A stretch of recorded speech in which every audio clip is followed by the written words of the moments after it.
What's happening, people? It's your girl, and welcome back to the channel. And you guys see it, it's a new show here on the channel. You lot have asked to bring Alice on more often, so I had to link up and bring on Alice and create a show called TwoTouch, where we're going to discuss Manchester United basically every week or every other week and bounce off each other, hence the name TwoTouch, guys. You don't have to be a genius to figure it out. Alice, how you doing first before we get into the sad and depressing part of football? I'm doing a lot better now when MBEUMO is actually signed and announced. Like it's real. It's not a dream. Like it only took like 7 weeks, but like like if we'd have gone on preseason without MBEUMO, I would have felt 10 times worse. But I'm still not Yeah. the happiest about United. But he's in the door. Yeah, definitely, for sure. I think firstly, it's kind of poetic that after that they announced him on a Monday, when the news came out 6 weeks before that on a Monday that he wanted to join Manchester United. It's kind of poetic. It did take a long time. I read an article on The Athletic about how Brentford kept moving the goalposts and they were pushing Brian and Mbeumo to accept offers from other Premier League teams like Newcastle and Spurs, who are ready to pay that 70 million valuation. I'm happy that it's over the line. I'm excited to see what him and Cunha do for Manchester United. But like you said, it's not just that. What do you expect to see from the two of them before we kind of go in depth into the striker conversation?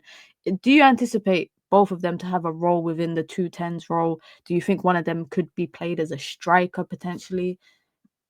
Yeah, I think if we don't sign a striker, then obviously one of them will probably play striker when Xerxes not about. And obviously it depends with Hoyland because Hoyland wants to stay, happy to stay, but then you've got Laurie Whitwell saying he's more likely to leave than stay, and he's a credible journalist. And David Ornstein's even suggested that while Hoyland is happy, there's a strong possibility he can leave. I think it all depends on that. But I think with MBEUMO and Cunha, we've got two good ball carriers coming in. Cunha probably prefers ball to feet a bit more, whereas MBEUMO can run onto it and has a little bit of pace. And I've always said the one area that worries me about losing Rashford and Garnacho in the same window, obviously Sancho and Anthony as well, losing all those wingers, but particularly Rashford and Garnacho, is those players that are going to get the ball, run at people, take them on, make things happen. And I said, obviously Ahmad can do that, but we're quite thin in that area. Like, I don't see Mason Mount as that kind of player, despite playing in the 10 of doing that. So I'm glad that we've got those two signings in, because I feel like with Amarin, a lot of the ball progression is coming out wide as well, which I think we need to improve. I don't really like how the centre back steps up, to be honest, the central centre back. But I think, having people that can carry the ball well, like Cunha in that first game, the Leeds game was dull, but even Amarin made a comment like how he just got the ball and he had a bit about him and he was willing to carry it. I think that's really important. And I think as well, like with Garnacho, he's very young and he's very raw. And I feel like a lot of our fan base judged him as if he was 24, 25 and in his prime. I think people forget that he was 19, well, 20 actually, he was 20. And obviously there's the attitude issues and the whole reason he's got to go. But we were judging him like he was a 25-year-old player, I felt like last season when he was a kid, with his rawness. Whereas at least you've got two Prem proven players that are ready now, that are less raw, but also proven output. Because I felt that, Garnacho, the thing that used to frustrate me about him the most was the chances he'd get, he would not convert. I feel like Cunha in that same position would convert a lot more of them. Same with Mbeumo. So you've got two proven players with output. The only concern I have, and I think Xerxes will work quite well with these guys because Xerxes is quite a good facilitator, is Cunha was the main man at Wolves and Mbeumo was the main man at Brentford. How's it going to be being at United and maybe not being the main man? Because, look at Grealish at Villa and the transition to City. That's my only concern. But I think I couldn't pick two better, more realistic signings to be the first two, but there's still at least three more signings minimal that we need to make to be in a good position. I think 5 signings is needed, but realistically 3 more. I think firstly the price tag for both of them is relatively reasonable. I know a lot of people are talking about the comparatives of how much Liverpool have spent on Ekitike or how much Arsenal are spending right now on Gyökeres, for example. But I think I do think Man United is slightly overpaid for Brian and Mbeumo. A But I little bit. also think when you are a little bit desperate, which Manchester United are desperate, I think people have to accept that Man United are not a team that can call the shots, and they're not a team that can make the financial demands when it comes to transfer fees, because they are desperate for improvement. They're desperate for this phase of Ruben Amorim to move away from the struggle and into the better parts of phase and life under Ruben Amorim. I do think we slightly overpaid, but I think that 65 million fee for him, I think that is about right, given what everyone's going for in the market. I think both of them come in and address two kind of good points. I think Brian and Bruno is a facilitator. He's a creator, but he can create for himself and for teammates. He's good at running in behind. He's strong. He's powerful. He's good at striking the ball. And I think him and Cunha could actually work well together because, like you said, Cunha works well with ball to feet. Brian and Bruno works well running into space. That is two different players that you have in the 10 position, and that will allow Manchester United to play differently depending on who they want to utilize more. So if they want to utilize Brian and MBEUMO more, they're going to find a way to get the ball into space for him and whoever's playing up front as well in the 9 position. And if they want to dominate possession and hold on to the ball and, have a player, driving with the ball into threatening places in the final third, they can utilize Cunha. So I like that kind of difference, and they might complement each other very well. And I also think people are not realizing the right-hand side of Manchester United is a very technically able and gifted right-hand side with Ahmad, with Yoro, whoever might play in the right-sided midfield, and Bruno. But even if it's like Kobbie Mainoo in that right-hand side of the midfield, that is a technically secure right-hand side where I think they could comfortably play off of each other. And I think we saw it last year with Ahmad and Mazraoui and Mainoo playing very well, and Xerxes playing very well on that right-hand side. Even though it was little small stints that we saw, I think it's promising now. Like you said, Amorim likes to play number one with, the wing backs are very important. So I'm interested to see how they are utilized for MBEUMO and Cunha, but also that centre-back part that you mentioned. I am of the ilk that I would rather see a CDM playing as a central centre-back if Amorim is adamant that he wants the central centre-back to step into midfield. And in that way, I think Man United could play with a back 4. I'm against this back 3 thing because it's not a back 3, it's a back 5. Like, let's be realistic. Under Amorim, it's a back 5, it's not a back 3. I wouldn't mind if it's a back 4 on paper and you've got your CDM dropping into the central centre-back role and pushing your your full-backs out wide to be wing-backs, and that way you create a back 3 when Man United have the ball. But essentially, I need you to congest the midfield because I'm just worried. And with the lack of links to midfielders, makes me even more worried. I know that we're linked to Guerrera, I think it is, from Valencia, that apparently we're going to buy. But I'm really interested to see how United play during pre-season. I don't know. Are you optimistic? Or are you just like looking at it like, oh, it's just pre-season. Let's just see some patterns and see improvements? Yeah, I mean, it's difficult because I think having Cunha and MBEUMO in the door is great, but other than these two players, these are the players that finished 15th last season. And I think regardless of these two players, and regardless of me thinking they're very good signings, and as you mentioned, the difference between them, and how I think Cunha and MBEUMO, Xerxes is actually quite a good balance as well if Xerxes can get fit, because I do think Xerxes showed what he could do towards the back end of the season. And I think while he's not the fastest player in the world, and there's definitely, he's not the best finisher and his movement could improve, I think Xerxes as a technical player, as a facilitator, and I think if you put good players around Xerxes, I think he's one of those players, Xerxes, where the better the players around him, the better he'll be. I always feel that as well. So I think there's encouraging signs. And I think last season was a lot of games where we actually weren't awful, but we couldn't win. Even the Villa game, the last game of the season, we should have been 2-0 up at half time, but it took to the second half to get that breakthrough. You look at the Forest game, we lost to Forest twice last season. I don't think we were particularly awful in those games. We just couldn't score. Wolves is the biggest example. Wolves did nothing. I think Sarabia scored a free kick. They won 1-0. But we probably had opportunities to win the game. And I look at that and go, it's fine margins, but had we had MBEUMO and Cunha in that final third, maybe we would have finished 9th and not 15th. I'm not saying we were going to finish much higher than 9th. So I think those two signings are good, and I think we will look better in pre-season. But as you said, I'm not a big fan of the back 3 either. I don't like how Amorim uses it. I'm all for Amorim using a back 5 if he used it differently. But a back 3 if you use it differently. But as you said, it's like a back 5. I thought that the wing backs were higher in the Leeds game, and I quite liked Dorgu in the Leeds game, the positions he took up. And I think with Dorgu, he's very young, he's very raw. I really wanted United to go for Ait-Nouri, and I said that for a while before he went to City. And I'm annoyed that we missed out on that opportunity because you'd have some really good competition for Dorgu, who can also play right wing back, and it would help with depth. But I guess not being in Europe, the depth isn't as big. But I still think another wing back would have been nice. But I do feel like Dorgu's going to have a bigger season this year. I see it. He's raw, and I think people were expecting him to come in and be the saviour and gave him a bit too much stick. But he's got the technical and physical attributes to succeed. I think he's good. I think he's raw. I think him and Cunha could form a good partnership. But it's like, as you mentioned, it's that back 5. I want to see Amorim change it up. We need a centre mid. We need a goalkeeper. And we need a striker. And Ornstein and Romano have said they're the 3 we're looking at. They're the most important 3. You could argue with Lindelof and Evans going, another young centre-back for depth could be a deal because Leach picks up injuries, Euro picks up injuries. We can argue wing-back for depth, but Ahmad seems to maybe be going there with MBEUMO coming in. But they're the three we need, centre-mid striker and, of course, goalkeeper. I think it's going to be like a cheaper goalkeeper to challenge Onana. But the big ones are centre-mid and striker. They're the big ones for sure. And that's, for me, if we had a centre-mid in for pre-season, it's never going to happen, but a Carlos Baleba, I'd get a lot more excited.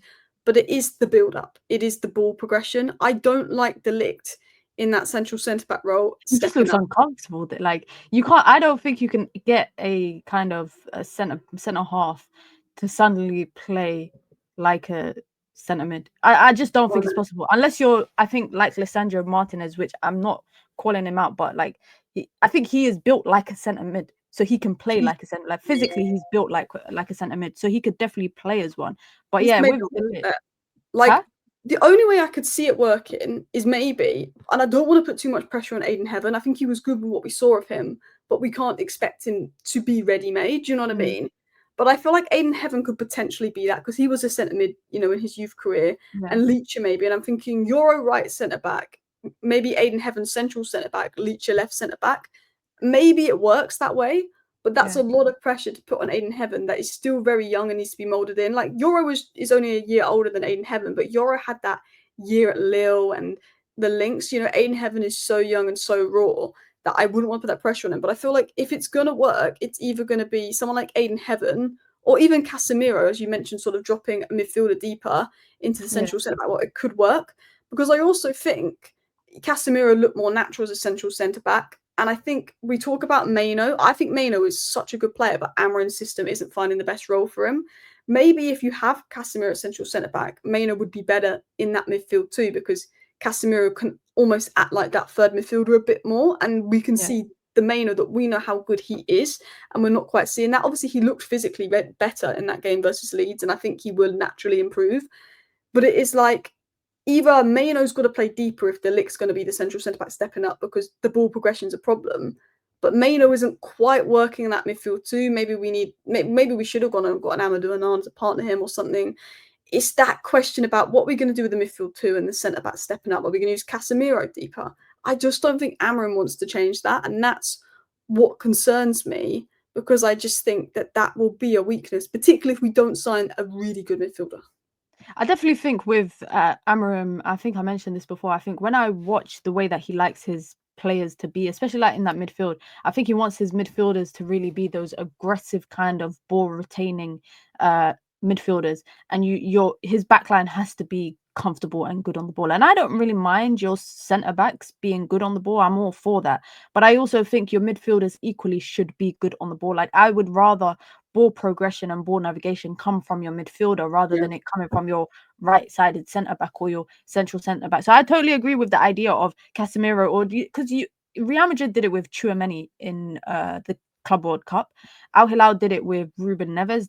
Al Hilal Inzaghi wanted to play his back three, and he had his CDM dropping into the back two to create that back three in build up, which then allowed obviously the wing backs to go more advanced. And I think it works for Xabi Alonso, or it worked for him to an extent at the Club World Cup, because I think it then allowed Trent to kind of have a free role, kind of just playing in those central midfield spaces, and then it also allowed Fran Garcia or whoever was playing at left wing back to hold the width, and that allowed, as a result, Vinicius to come in more central. So it definitely works, but I think Ruben Amorim has a preference of having these central midfielders that are just ball retainers, and it makes me intrigued to see how life is going to work out for Bruno Fernandes at Manchester United in that midfield, because I think if we got MBEUMO and we got Cunha, we're going to talk about strikers in a minute, but if we've got those two already in, I don't know if Ruben Amorim wants to see Bruno play in the 10 or if he wants to see him play in the 8. Like last season, we saw him start in the 10, and then there was many games where 60, 65 minutes in, Ruben Amorim will push him into central midfield. And then the games that we saw him start in central midfield, it wasn't really the most flattering of performances for him. So how do we kind of find that balance of, again, Kobbie Mainoo, I do wonder how he fits into Amorim's system, but do we get to a point in the season where Bruno doesn't fit in because he can't play as a centre midfielder because he doesn't have that, partner next to him in midfield, and he can't play as a 10 because I'd rather have Cunha and MBEUMO there? Yeah, I think it's one of those with like Bruno where if he doesn't play, we miss him, but he actually isn't really made for Amarin ball. But because he's just comfortably better than the rest of our team, he's still like that guy.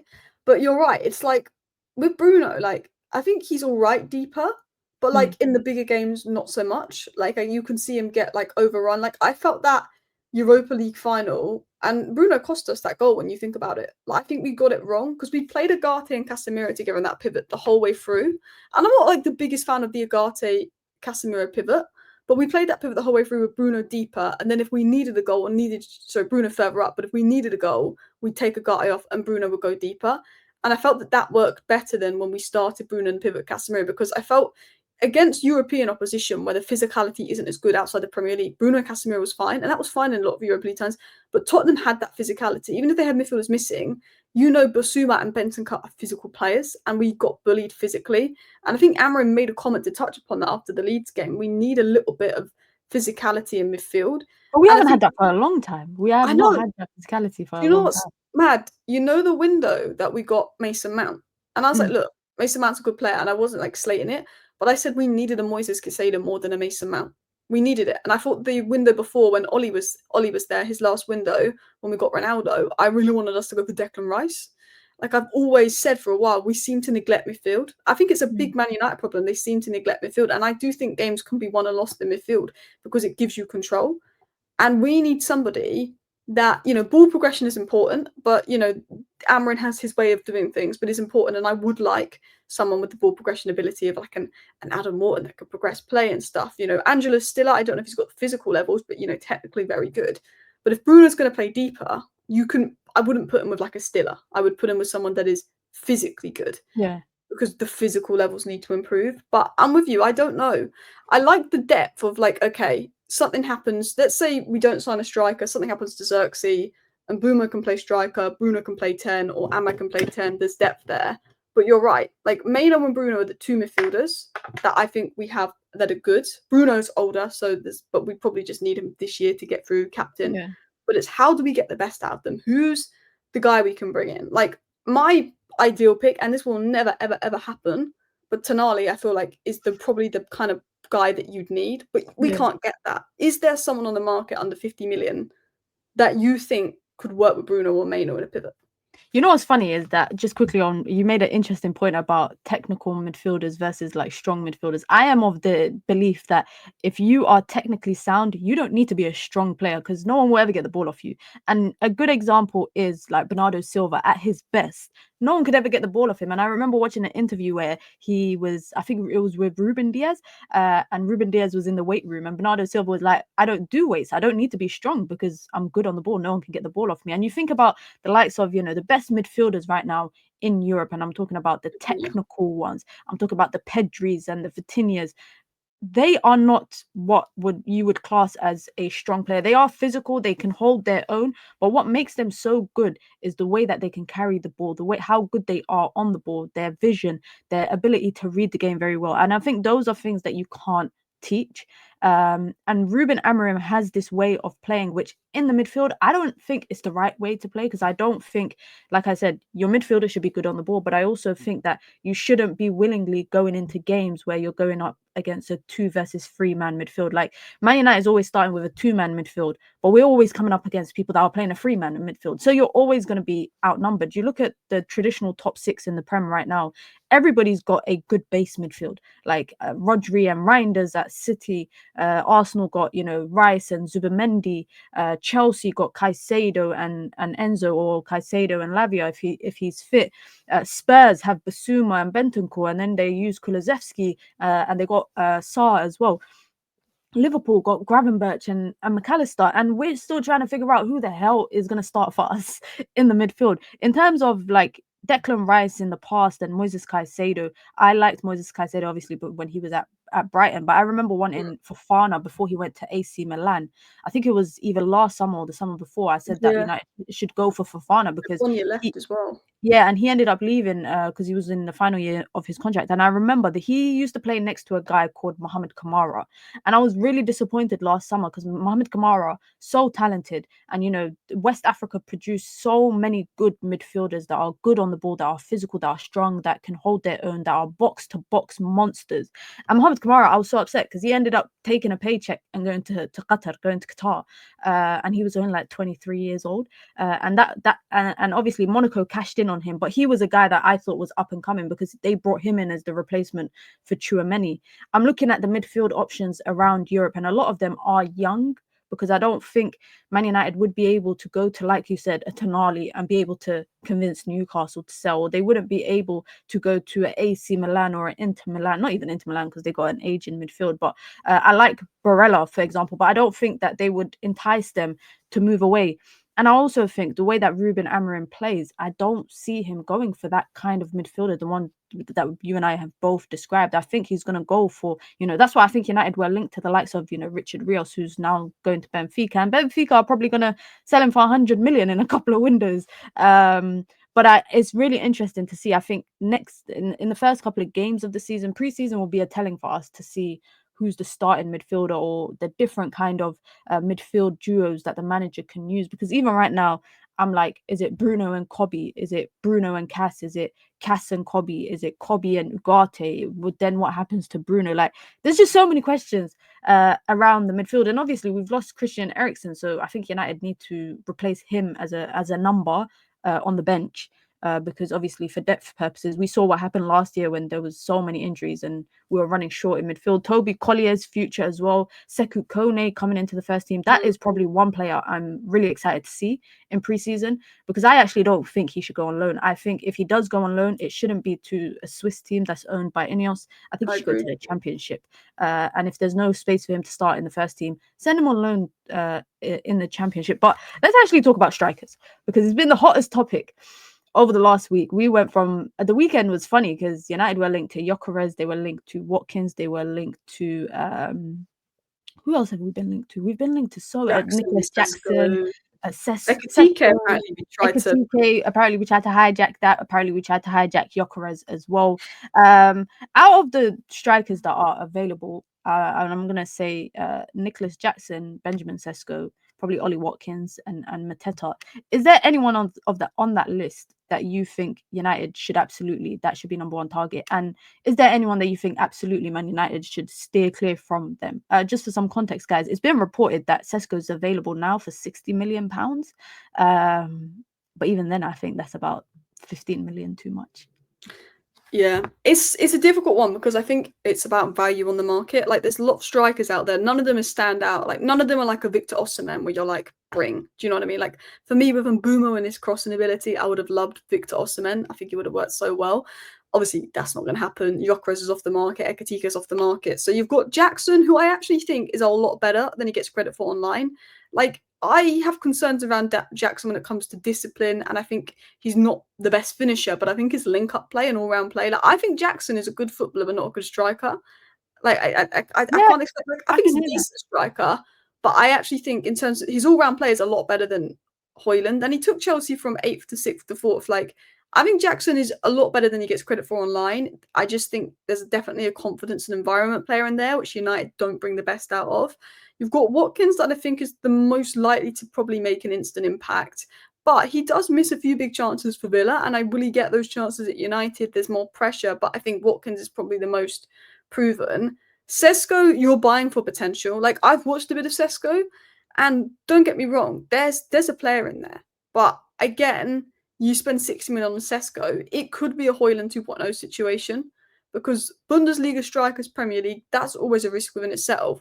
But I look at Sesko and he's so raw. Like, a lot of people will go on paper Sesko. Sesko 60 million, that's the one you got to go to. Shiny new toy syndrome. That's what it is. But it's like when you watch Sesko, and I've watched a few games of him, don't get me wrong, since I've watched him, I went, okay, wow. Like, he's got a strike on him. He's got a bit about him. But he is very raw. He is very raw. His hold up, his passing. In the Premier League at United, I do think he could struggle. And that's my only concern. Like, I like Sesko, and I think if we were so complete and we already had a good 9 for Sesko to learn from, I think Sesko's a good option. Like, if you're Liverpool, you know, Sesko's a much better choice. Or if you're a City, do you know what I mean? But when you're Man United, I think Sesko is a risk. And then you've got, I think we're linked to Kean, Moise Kean. Yeah, But Moise again, Kean, which is that kind of shocks me a little bit because I think Moise Kean is one of those players that does better away from teams that come with a spotlight.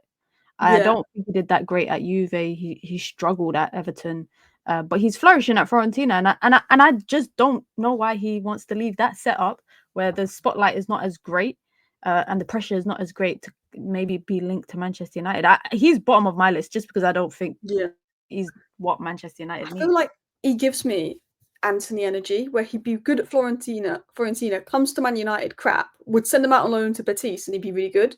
Like, I feel like he's one of those where he just wouldn't do it at United. So I agree with you on that. So there's Jackson, there's Watkins, there's Keane, there's oh, Sesko. Sesko, and then there's Mateta Mateta. is my dream one. Yeah, Yeah, Mateta is my dream. Mateta is probably the best one. But I heard that he wants to stay at Palace, or like he's happy to stay at Palace, and Palace might be preparing to lose Gay and Eze. So are they Yeah. going to want to sell Mateta? I don't think so. Like, I would pick Mateta, but I think out of all those strikers, he'd be the hardest to attain. Yeah, I agree with you. I think Mateta for me, just the thought of him with MBEUMO and Cunha, I think it ticks every box that Manchester United need. And I also think it would be each player could have their fair share of goals. And his link-up play is very good for, again, a player of his height. He's good at aerial duels and he's a box presence, like a physical presence, which I think could open up space for Cunha and MBEUMO to navigate in because he would take up one or two centre-backs' attention. I have a weird feeling, and I don't know what it is. I think we end up with Nicholas Jackson. I genuinely Yeah, think Man United are going to end up with Nicholas Jackson as a striker, and everyone's an going to actual laugh. spot. It's and a Garnacho swap, or even not a Garnacho swap, but I think we do them a favor financially. The Um, FFP kind of spot where you buy each other. yeah, where you sell for 60, you sell Garnacho for like 65, and then you buy him for 55. I feel like we end up doing them a favor. And would Nicholas Jackson be the worst? No, and you're right. I think Nicholas Jackson, for the way people talk about him, you would think he's like Bambi on ice in front of goal. Like he's the worst type of striker. He misses a lot of chances. But guys, we are in a place where we have I think the worst striker options of last season. And I think even the teams that got relegated had better strikers than Yeah, us. the lap. Yeah, they had better forwards than us. Jamie Vardy, the lap, like they got relegated, but they were much better than Hoyland. And I've seen people actually entertaining the idea of signing Vardy. I think United fans, we like to Jackson's suffer. better. Like, Jackson's underrated. Like, he's rash, and Jackson's got a bit of that social media recency bias against him because, like, look, João Pedro's come in and been mint. He didn't end the season well, Jackson. But if you looked at Jackson, first 4 or 5 months of last season, we'd have taken him in a heartbeat. Like, you know, like him and Palmer linked up well. Like, I think Jackson's all-round game is good, and I think if you've got MBEUMO and Cunha that overperformed their XG, the clinical, with Jackson linking up with them, it's good. My only concern with Jackson is he's definitely a confidence player, and United do not help with that. I think my two concerns is one, AFCON, we're gonna lose half of our starting lineup Yeah, if he joins. forgot about He'll that. be gone, and Mbeumo will gone, Ahmad's gone, Mazraoui's gone, and Onana would be gone. That's my first point. And my second point is it just means that John Obi Mikel will be talking about Manchester United and Jackson non-stop if he was to join Manchester United. Because I think that's another thing as well. The Chelsea legends or pundits have not been kind to him when it comes to the criticism. And sometimes I think he makes poor decisions in game and he skews quite a few open chances. But I also think it depends on the price tag. Like you said, in the striker market right now, there's no one out there that's really that go-getter. Like you're happy to spend 70, 80 million. Like even look at Ekitike going to Liverpool and Gyökeres going to Arsenal. Even they took a bit of time to get to that decision, and they were looking at multiple different options. Arsenal themselves were looking at Sesko, and I think Sesko, out of all the top 6, I don't think even going to Liverpool City for me would have made sense for Sesko, because I think unless he's playing like second fiddle to Haaland and learning off of him and Yeah, you've getting got the to learn. opportunity to be eased in. At Man United, I say this all the time, every position except for the striker has the luxury of patience. At Man United, when you're a striker and you come in, you have to hit the ground running.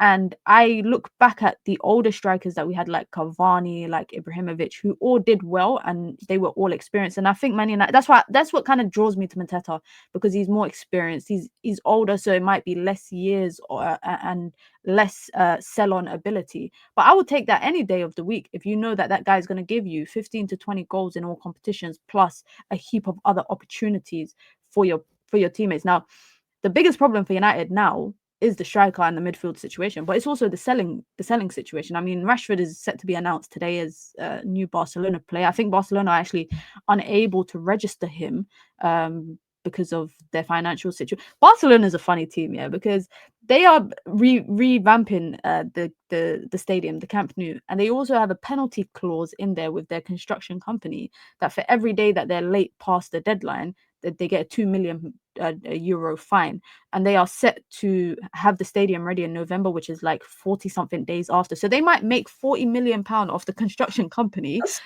which might help them to register Marcus Rashford. They're like a banter club for the last 5 years, but they've actually been really good with like Yamal, Pedri. Like they're like the successful banter club where we've become the unsuccessful banter club. Yeah, but Rashford's set to be announced, and I see a lot of people talking about it.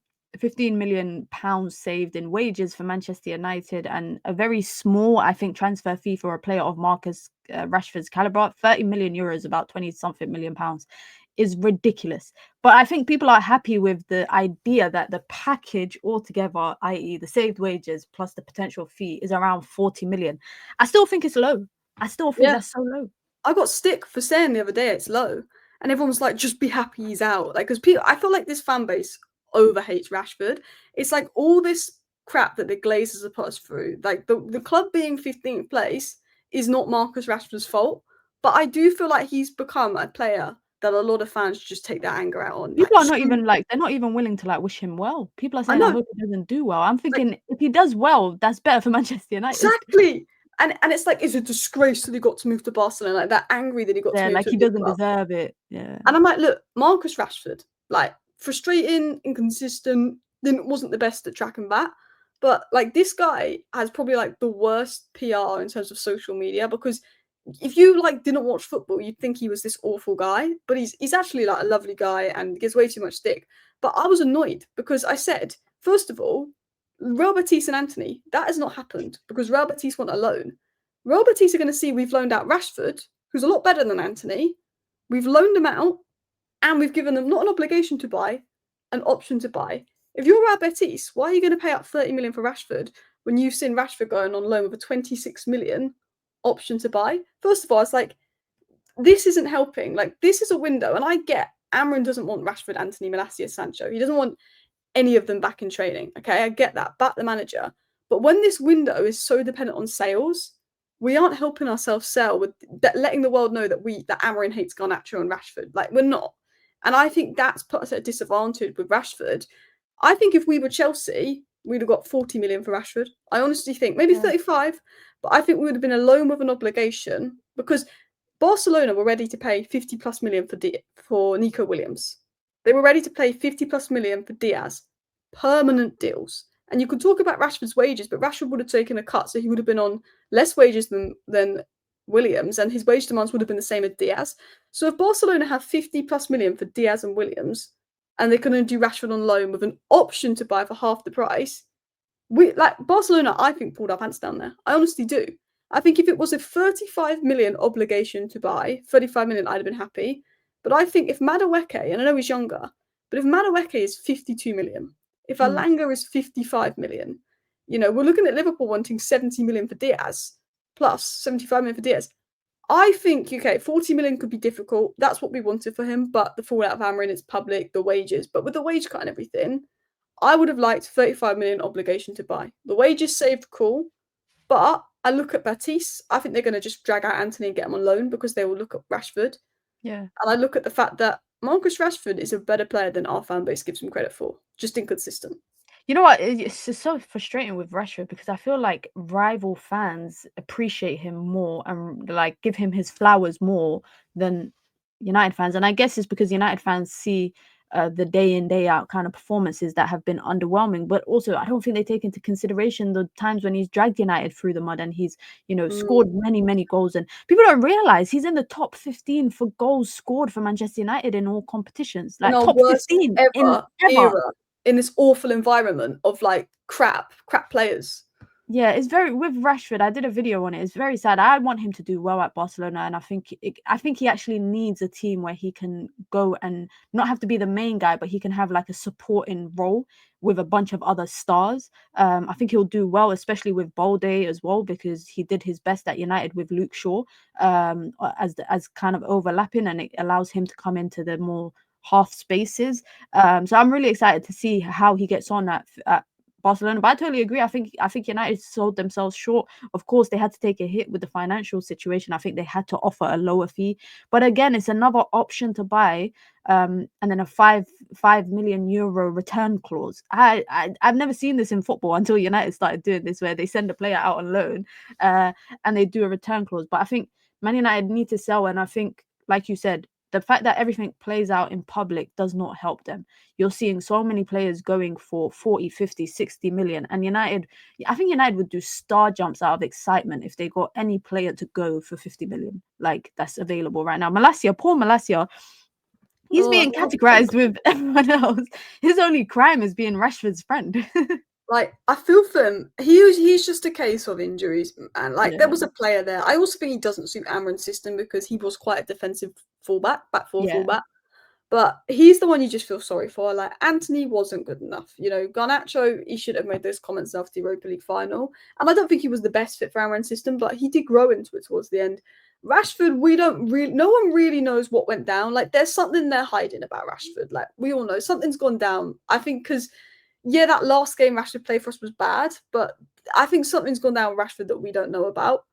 I think, And you know what? I have a theory. I think it was it was coming to an end, but I think Ineos just made it end a lot more abruptly. I think yeah, it was for financial reasons as well, because he's earning a shit ton of money. Excuse my it's like language. over 300k. I think if he was on 150k a week, I don't think he would have been forced out like he was. Yeah, and even when you look at not just him, but even like over the last couple of years, bit by bit, the high earners are leaving. You know, you've seen Varane leave, you've seen David De Gea leave, you've seen Paul Pogba leave, you've seen Martial leave. Like, these are people that were earning, like they were in the top 3, top 5 earners. Right now, the highest earners are Bruno, Casemiro, Mason Mount. Who's to say next summer they're not going to be on the chopping block to be sold? And I then think that's when Mount you know it's. could be. I I think think he should be sold.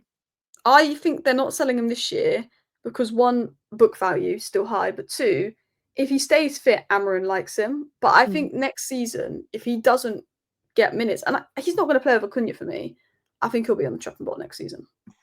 We've got to wait and see. But listen, big up to everyone that's locked in. Guys, listen, be sure to hit the like button. Be sure to subscribe. Alice, let them know where they can find you. I will, of course, link both of Alice's channels and her socials down below in the bio. But just let them know, obviously, for the sake of it.